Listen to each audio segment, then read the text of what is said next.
இன்றைக்கி சோயா பீன்ஸையும் உருளைக்கிழங்கையும் வச்சு குயிக்காக எப்படி உருளைக்கிழங்கு குழம்பு செய்கிறதுன்னு பார்க்க போகிறோம்.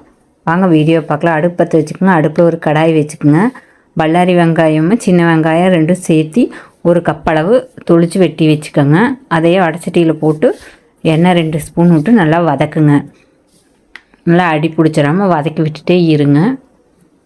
பொன்னிறமாகிற வரைக்கும் வதக்கணுங்க. நான் பல்லாரி வெங்காயம் 3, சின்ன வெங்காயம் ஒரு 150 கிராம் எடுத்து தொளிச்சிருக்கிறேங்க. 8 பல் பூண்டு அது கூட மிக்ஸ் பண்ணிக்கோங்க. அதையும் போட்டு நல்லா வதக்குங்க. பூண்டு போட்டால் குழம்பு டேஸ்ட்டாக இருக்கும்.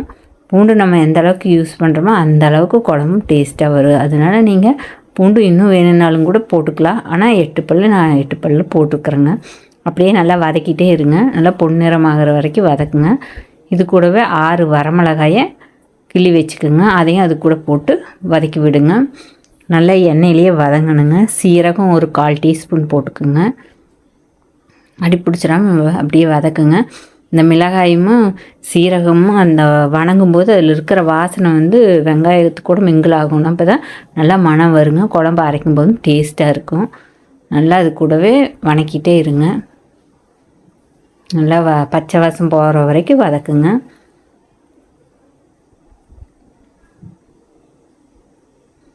பாருங்கள், வரமிளகாயும் நல்லா வதங்கிருச்சு. வெங்காயம் பொன்னிறமாக ஆயிடுச்சு. இந்த மாதிரி நல்லா வதங்கிடணும். பாருங்கள். இப்போ தக்காளியை ஒரு 4 சைஸ் சின்ன சைஸ் தக்காளி 4 எடுத்து பொடியை நறுக்கி வச்சுருக்கிறேன். அதையும் இது கூட நான் சேர்த்திட்டேன். நல்லா பச்சை வாசம் போகிற வரைக்கும் இதையும் வெங்காயத்து கூடவே வச்சு வதக்குங்க. நல்லா தக்காளியில் தோல் இப்படி சுருண்டு வர்ற மாதிரி இருக்கணுங்க. அந்தளவுக்கு நல்லா வதக்கிட்டே இருங்க. சிம்மில் வச்சு வதக்குங்க. கொஞ்சம் ஸ்பீடாக வைங்க, அப்புறம் சிம்மில் வச்சுக்கோங்க. கருகிராமல் அப்படியே வதக்கி விட்டுட்டே இருங்க. நல்லா வதக்கி விடுங்க. அடி பிடிச்சிடாமல் நல்லா வதக்கி விட்டுங்க.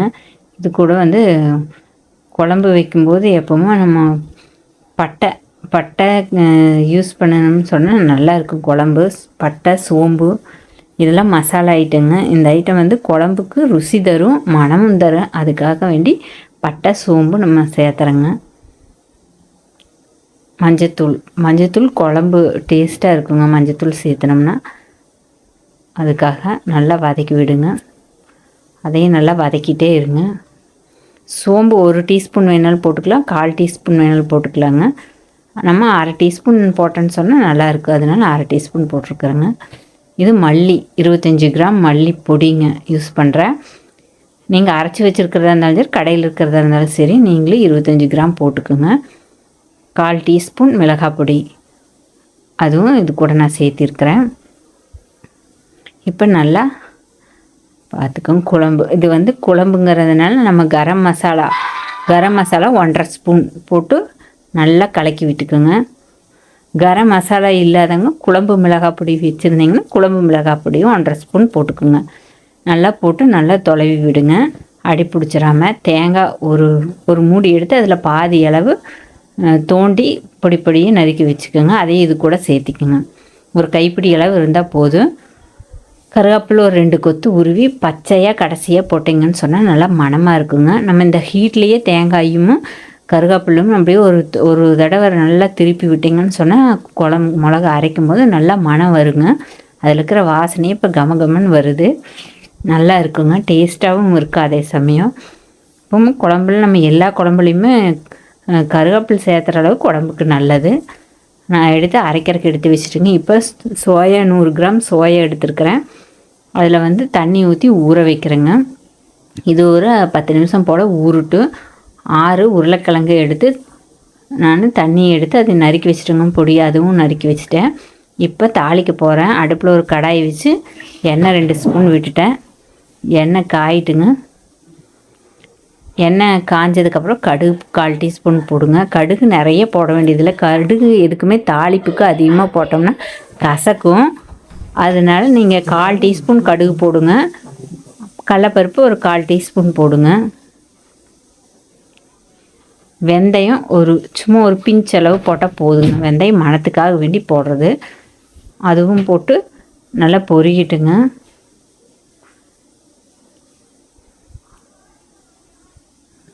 நல்லா அப்படியே எண்ணெயில் நல்லா பொரிஞ்சிட்ருக்கு பாருங்கள். வெடிக்குது. வெடித்ததுக்கப்புறமா ஒரு கொத்து கருவேப்பிலை போட்டு அதுவும் தாளிக்கிறதுக்கு மனம் நல்லா வருங்க. இப்போ சோயாவை நல்லா தண்ணியை அலாசி புழிஞ்சு எடுத்து அந்த தாளிப்புக்குள்ளே நம்ம போட போகிறோங்க. இதோ நான் போட்டேன், அந்த மாதிரி நீங்களும் போடுங்க. நல்லா தண்ணியை புழிஞ்சிட்டு போடுங்க. நான் பச்சை தண்ணியில் தான் ஊற வச்சுருக்கிறேன். நீங்கள் சுடு தண்ணியில் வேணாலும் ஊற வச்சுக்கலாங்க. வெது வெதுப்பான தண்ணியில் ஊற வச்சு நல்லா கழுவி அலசி புழிஞ்சு போடலாங்க. புழிஞ்சு போட்டாச்சு சோயாவை. இது மீல் மேக்கருங்க, அதான் சோயான்னு சொல்லிகிட்ருக்கேன்.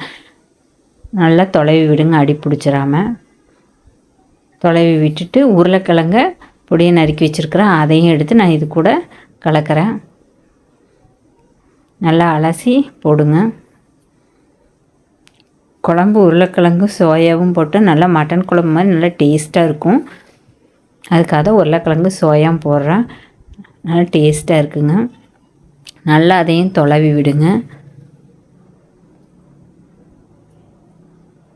அடி பிடிச்சிடாமல் தொலைவி விட்டுட்டே இருங்க. அடுப்பு கொஞ்சம் ஸ்பீடாக வச்சுக்கோங்க, அப்போ தான் காய் நல்லா வேகும். நல்லா தொலைவி விட்டுட்டு மஞ்சத்தூள் ஒரு 1/4 டீஸ்பூன் மஞ்சத்தூள் போட்டுக்கோங்க. மஞ்சத்தூள் வேண்டாங்கிறவங்க விட்டுடலாம், மஞ்சத்தூள் வேணுங்கிறவங்க போட்டுக்கலாம்.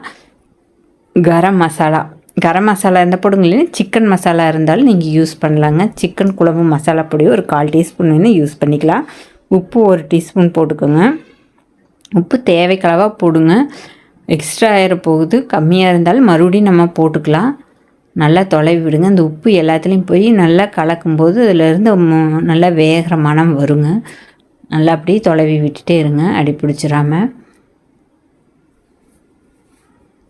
சும்மா வதக்கும்போது ஒரு இதாக இருக்கும், அதனால தான் நம்ம கரம் மசாலா பொடியோ இல்லை சிக்கன் குழம்பு மசாலா பொடியோ இருந்தால் ஒரு 1/4 டீஸ்பூன் 1/2 டீஸ்பூன் போட்டு நம்ம தொலைவி விடுறோங்க. இதில் இருக்கிற இதனோட மனம் வந்து அப்படியே மட்டன் சிக்கன் குழம்புக்கு உண்டான மனம் வரும், அதுக்காக நம்ம அதை யூஸ் பண்ணுறோங்க.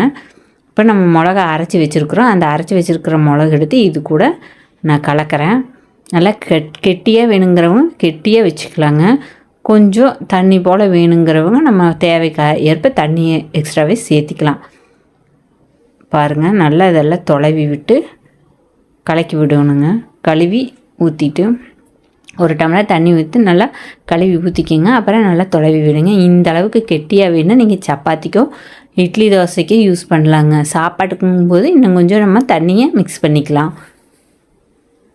மிக்ஸி ஜாரும் இது கழுவி நம்ம இன்னும் கொஞ்சம் தண்ணியை ஆட் பண்ணலாங்க. பாருங்கள், இந்த அளவுக்கு ஊற்றி உப்பு அளவாக இருக்கான்னு கடைசியாக டேஸ்ட் பண்ணி பார்த்துக்கோங்க. உப்பு பத்தலிங்கும் போது கொஞ்சம் உப்பு போட்டுக்கலாம், இல்லை இதுவே போதும் அப்படின்னா அதோடு நம்ம விட்டுறலாங்க.